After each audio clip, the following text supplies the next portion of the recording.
जय श्री कृष्णा। कैसे हैं आप सभी? बहुत बहुत स्वागत है आप सभी का। सुबह सुबह का समय हो रहा था, कुछ पढ़ रहा था मैं। अच्छा, तो सोचा कि आपके साथ में शेयर करूं। देखिए क्या होता है कि कोई भी इंसान भगवान का नाम लेना, कोई भी पाठ करना, जाप करना, मंदिर जाना तब शुरू करता है ना। ज़्यादातर केस में तो यही होता है, मेरे केस में भी यही हुआ था।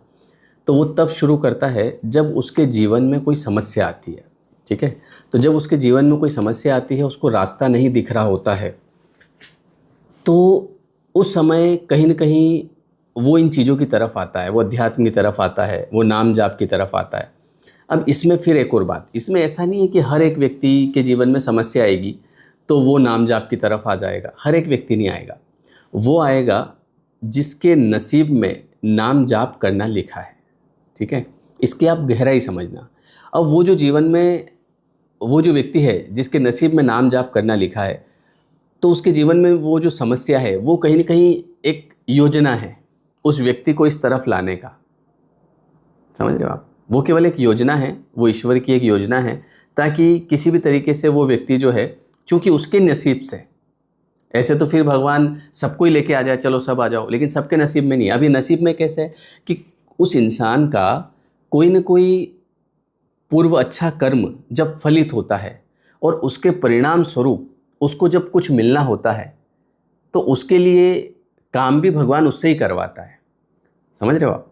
जैसे ऐसा है कि आप अगर ईश्वर का नाम जाप करेंगे, आप पाठ करेंगे, मंदिर जाएंगे, तभी आपको मान लो मोक्ष प्राप्त होगा। हम मोक्ष की बात करते हैं। मोक्ष का मतलब यहाँ पर क्या है? मोक्ष का मतलब हर एक व्यक्ति जिसके लिए दौड़ भाग कर रहा है दिन रात सुबह शाम, मोक्ष का मतलब आनंद की प्राप्ति, अति आनंद। जिस स्थिति में भी रहे उसके मन में आनंद रहे, ये मोक्ष होता है ना। मोक्ष का मतलब जो है, ऐसा नहीं कि भाई जो है यहाँ से जाने के बाद तो फिर यहाँ आ जाएगा इंसान। समझ रहे हो आप? लेकिन जो इंसान इस संसार में भी रहे और यहाँ रहकर भी वो आनंदित रहे, वो केवल हर एक चीज़ को जो है ऑब्जर्व करता रहे, उसको एब्जॉर्ब नहीं करे, ये स्थिति बनना। जैसे हम बोलते हैं ना स्वर्ग नर्क, तो स्वर्ग नर्क को ऐसा थोड़ी अलग से कोई जगह है कि यहाँ स्वर्ग में बिठा दिया। अब मान लो स्वर्ग में बिठा दिया और वहीं दिमाग काम नहीं कर रहा, वहीं पे टेंशन हो रही है हमारे, तो फिर क्या मतलब स्वर्ग? स्वर्ग का मतलब होता है कि आपका मन विचलित नहीं है, आपका मन अशांत नहीं है, आप शांत हैं, हर स्थिति में शांत हैं, आपके ऊपर किसी चीज़ का कोई फर्क ही नहीं पड़ रहा है, ये स्थिति आ जाना। समझ रहे हो? कोई फर्क नहीं पड़ रहा है, किसी ने कुछ कह दिया कोई फर्क नहीं, बस आप क्या कर रहे हैं? ऑब्जर्व कर रहे हैं उसको। हाँ, देख रहे हैं कि ये मुझे ऐसा बोल रहा है, ये ऐसा कर रहा है, ऐसा हो रहा है, दुनिया में ऐसा हो रहा है, यहाँ ऐसा हो गया, वहाँ ऐसा, लेकिन उसको एब्जॉर्ब नहीं कर रहे हैं, अपने भीतर नहीं ले पा रहे, ये स्थिति आना। अब ये स्थिति इतनी सामान्य थोड़ी है। जैसे मन, हमारा ही मन है, विचार हमारे हैं, लेकिन फिर भी हम परेशान हो जाते हैं, हम सोचने लग जाते हैं कल को क्या होगा, ऐसा हो गया तो क्या होगा, उन्होंने हमारे साथ ऐसा कर दिया। लेकिन एक ऐसी स्थिति आना जिसमें कि आप जहाँ भी रहें, जहाँ भी आपकी, क्योंकि आपकी आत्मा तो अजर अमर है, तो ये आत्मा जहाँ भी हो ये बिल्कुल शांत हो और कोई डर नहीं हो इसके किसी चीज़ का। समझ रहे हो? ये स्थिति आना, तो जब जिसके नसीब में अगर ये स्थिति आना लिखा है, तो अब उसको इस तरफ ले जाया जाता है। तो अब इसकी शुरुआत कैसे होती है कि जब किसी व्यक्ति के जीवन में कोई समस्या आती है, जब उसको रास्ता नहीं मिल रहा होता है, तो फिर वो नाम जाप की तरफ आता है। फिर मैंने कहा कि हर एक व्यक्ति नहीं आएगा, आप ये मत समझना क्या सब आ जाते हैं, नहीं। जिसका कोई अच्छा कर्म फलित हुआ, इसीलिए बोलते हैं अच्छे कर्म करते रहो, क्या पता उसका क्या फल मिल जाए, है ना। तो जब कोई अच्छा कर्म फलित होता है तो व्यक्ति का इन चीज़ों में भरोसा होता है, विश्वास होता है। ठीक है, हर एक व्यक्ति को नहीं होता है ना। किसी को आप बोलोगे नाम जाप करो, हैं क्या होता है नाम जाप? भगवान देखे क्या तुमने? कहाँ है भगवान? बताओ, भगवान होते तो ऐसा क्यों हो जाता, भगवान होते तो ऐसा क्यों हो जाता, भगवान इसको क्यों नहीं रोक देते, भगवान उसको क्यों नहीं रोक देते? ये उसका मन सवाल करता है, क्योंकि उसके नसीब में नहीं है, अभी टाइम नहीं आया उसका, अभी उसको बहुत कुछ करना है अभी अपने जीवन में, है ना। अभी उसके ही कर्म के अकॉर्डिंग अभी बहुत कुछ होना है, बाद में आएगी, क्या पता अगले जन्म में उसकी स्थिति बने, हो सकता है अभी 150 जन्म और लग जाए। तो अगर मैं तो ये कहता हूँ कि आपको अगर ये समझ आ रहा है, अगर आपका अंतर्मन कह रहा है कि यार कोई तो है, तो बस किसी से पूछो मत, दूसरे के चक्कर में मत पड़ो कि भाई साहब आपको क्या लगता है भगवान है क्या। अब वो आदमी मान लो अभी उसकी लाइफ में जो आज आपको समझ में आ रहा है, ये उसको मान लो आज से 50 जन्म बाद समझ में आना है। आप आगे हो उससे, अगर आपको इन चीज़ों में बिलीव होता है, ट्रस्ट होता है ना, तो आपकी आत्मा की यात्रा आगे निकल चुकी है, तो पीछे वाले से मत पूछो। आप दिल्ली से निकले मुंबई जाने के लिए, ठीक है, अब आप मान लो कि बीच में मान लो वडोदरा आता है, ठीक है, आप वडोदरा पहुंच गए और आप वहाँ जो दिल्ली से निकला है उससे पूछ रहे हैं कि यार जयपुर कैसा है, समझ रहे हो आप? तो उसने थोड़ी देखा पिंक सिटी जयपुर कैसा है, वो कैसे बताएगा आपको? जिसने देखा है वो बताएगा ना आपको।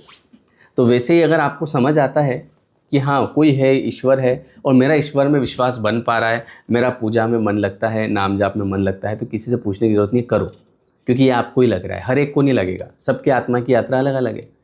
तो अब क्या होता है कि हर व्यक्ति नहीं जाता, पहली बात तो, ठीक है। अब जो जाता है, अब उसके आगे की कहानी मेरे साथ भी सेम हुआ, इसलिए मुझे पता है। शुरू शुरू में नहीं विश्वास हुआ था, मैंने बोला नाम जाप करने से क्या हो जाएगा। जैसे मैंने सबसे पहले प्रेमानंद जी का वीडियो देखा था, जब मैं भी किसी सवाल के जवाब ढूंढ रहा था, कोई जीवन में कोई कुछ न कुछ समस्या, हालांकि उसको समस्या नहीं कहेंगे, वो समस्या हमको लगता है, लेकिन वो कृपा होती है, उसको मैं कृपा मानता हूँ। क्योंकि अगर वो कृपा नहीं होती तो आज यहाँ नहीं होते ना, ये भी तो बात है। आज ये सब नहीं पढ़ रहे होते, आज पता नहीं क्या कर रहे होते। आज कम से कम लाइन से है चीज़ें कि हाँ चलो अच्छी चीज़ें पढ़ते हैं, भले और कुछ नहीं तो चलो ठीक है, भगवान है कि नहीं है वो तो चलो अलग रख दो, पर कम से कम अपन अच्छी चीज़ें तो पढ़ रहे हैं। नहीं तो आज के टाइम में देखो लोग पता नहीं क्या क्या कर रहे हैं, वहीं हम अच्छी बातें पढ़ रहे हैं ना, ये है, ठीक है। तो क्या होता है कि उसको समस्या नहीं कहेंगे, उसको भगवान की कृपा कहेंगे। तो जब कृपा होती है ना, तो इंसान इस तरफ आता है। अब वो अगर आ गया, ठीक है, अब वो जब नाम जाप करता जाएगा तो उसकी उस समस्या का तो समाधान हो जाएगा, क्योंकि वो समस्या जीवन में आई थी इसीलिए उसके, कि वो इस तरफ आए। लेकिन अगर उस इंसान ने कंटिन्यू इस चीज़ को किया, अगर उसने छोड़ा नहीं, कंटिन्यू किया, तो एक दिन ऐसी स्थिति बनेगी। एक अभी मैं जो बुक पढ़ रहा था उसमें क्या लिखा है देखो, कि जिस नाम जाप से मोक्ष पाया जा सकता है, उसका प्रयोग जगत के नश्वर पदार्थों की प्राप्ति के लिए करना, इससे बड़ी मूर्खता कोई दूसरी नहीं है। ये तो हीरा देकर शेर भर आलू लेने जैसी बात है, अथवा पारसमणि देकर गुंजा की माला लेना है, समझ रहे हो? इसीलिए किसी भी साधक को कामना पूर्ति के लिए नाम जाप का आश्रय लेना उचित नहीं है।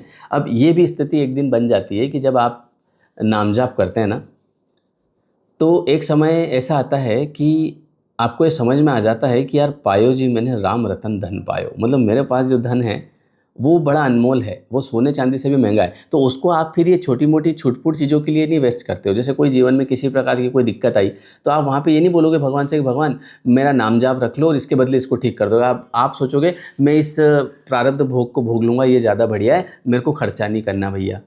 ये स्थिति शुरुआत में नहीं आएगी। शुरुआत में तो आप चूँकि नाम जाप ही कर रहे हो किसी समस्या के समाधान के लिए, समझ रहे हो आप? मतलब शुरुआती दौर में तो हम कि भगवान मेरी ये समस्या समाधान कर दो, इसलिए मैं नाम जाप कर रहा हूँ। लेकिन एक समय ऐसा आता है कि जब आपके बहुत सारे नाम इकट्ठे हो जाते हैं और आपको भीतर से एहसास होने लगता है, नाम जाप काम ही यही करता है, आपको क्लीन करता है अंदर से। तो फिर क्या होगा कि कोई जीवन में कोई किसी का प्रकार की परेशानी आई ना, तो फिर आप ये नहीं बोलोगे कि भगवान मैं नाम जाप करता हूँ इसको ठीक कर दो, कि मैं नाम जाप तो करूँगा, है ना, पर वो मेरे सेव रहने दो, उसको खर्चा मत करो, ठीक है, पड़ा रहने दो।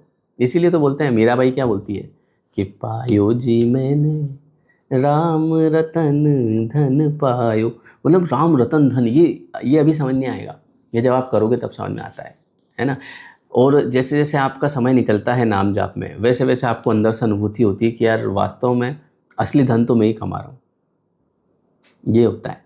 अब ये शुरुआती दौर में नहीं समझ में आता है, मुझे भी नहीं आया था।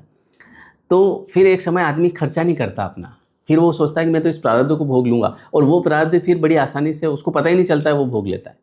क्योंकि मैंने ये भी देखा कि एक ही समस्या के दो लोग हैं, एक इतना परेशान हो रहा है कि पूछो ही मत, उसको लग रहा है पूरी दुनिया का भार मेरे ऊपर है, और दूसरा जिसको कोई परेशानी नहीं है, ठीक है सब प्रभु की कृपा है, उसको समझ आ रहा है कि ये जो हो रहा है ये मेरे ही पुराने कर्म की वजह से है, और वो इतना ज़्यादा भी नहीं भोग रहा है उस चीज़ को। ये होता है नाम जाप का फल, समझ रहे हो? तो इसीलिए वही है, समझ विवेक, बहुत सारी चीज़ें इसमें काम करती है। तो जब आप नाम जाप करते हैं ना, तो शुरुआती दौर में आप किसी समस्या के लिए करते हैं, लेकिन एक दिन फिर आप जो है अपना नाम जमा करते हैं। मैंने प्रेमानंद जी का एक वीडियो देखा था बहुत टाइम पहले, उसमें उन्होंने एक बात कही थी, वो बड़ी मुझे मतलब अच्छी लगी, कि ब्रह्मास्त्र का प्रयोग मच्छर मारने के लिए नहीं किया जाता है। तो हम ये जब नाम जाप करते हैं, पूजा पाठ करते हैं ना, तो हम शक्तियाँ अर्जित करते हैं। हमारे पास जैसे वो हम रामायण देखते थे ना, तो रामायण में ऐसे होता था ना कि वो ये वाला ब्रह्मा, इनके पास कौन सा अस्त्र है राम जी के पास? बोले राम जी के पास तो ये ब्रह्मास्त्र है। रावण ने कौन सी शक्तियाँ अर्जित कर रखी? बोले रावण के पास तो ये शक्तियाँ हैं। तो ये कैसे अर्जित हुई? ये यज्ञ करके, हवन करके। अब आज कलयुग चल रहा है, अब आज यज्ञ हवन होते नहीं, डिस्ट्रैक्शन बहुत ज़्यादा है ना। लोग पड़ोसी आके बोलते हैं अरे भैया ये क्या धुआं कर रहे हो यार? अरे भैया हम तो यज्ञ कर रहे हैं, धुआं थोड़ा तुम्हारे घर में आ जाएगा, तुम्हारे घर में भी ये जो शांति हो जाएगी, ये जो कलेश मच रहा है ये नहीं मचेगा। अरे तुम बंद करो, अभी मैं ये अभी कलेश कर दूंगा। तो अभी कलयुग चल रहा है, तो कलयुग केवल नाम आधारा, कलयुग में केवल सबसे बड़ा हवन है नाम जाप करना। क्योंकि अभी समय ऐसा है ना कि डिस्ट्रैक्शन बहुत है, अलग अलग प्रकार के लोग हैं, अलग अलग जीव हैं, है ना। तो क्या होता है कि अब नाम जाप का काम ऐसा है कि किसी को पता भी नहीं चलता आप क्या कर रहे हो, अंदर ही अंदर नाम जाप चल रहा है, सामने वाले को पता ही नहीं है। तो ये है कलयुग। तो इसलिए कलयुग केवल नाम आधारा, सुमिर सुमिर नर उतरे पार। समझ गए? देखो ये असली सुख तो यही है, पर ये उसको समझ नहीं आएगा जो अभी इसमें उतरा नहीं है गहराई में। उसको दुनियादारी जो है वो सुख लगता है, भोग जो होते हैं। हालांकि वो सब अपनी अपनी जगह हैं, लेकिन देखा जाए तो इंसान ढूंढ इसी चीज़ को रहा है, पर इधर आ नहीं रहा है वो। पर इधर क्यों नहीं आ रहा है? वही बात है ना, नसीब। बिना नसीब के तो ये वीडियो भी आपके सामने नहीं आएगा। आपका नसीब होगा तभी आप यहाँ तक पहुँचे हैं। तो इसलिए भगवान का धन्यवाद करो कि वाह भगवान क्या कृपा है आपकी कि मेरे को ये बात पता चल गई। इससे बड़ा और मेरे लिए क्या हो सकता है?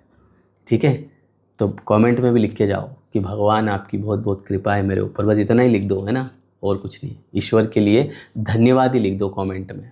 ठीक है, चलो वीडियो कैसा लगा कमेंट करके बताएं, है ना। मिलते हैं फिर नेक्स्ट वीडियो में। जय श्री कृष्ण।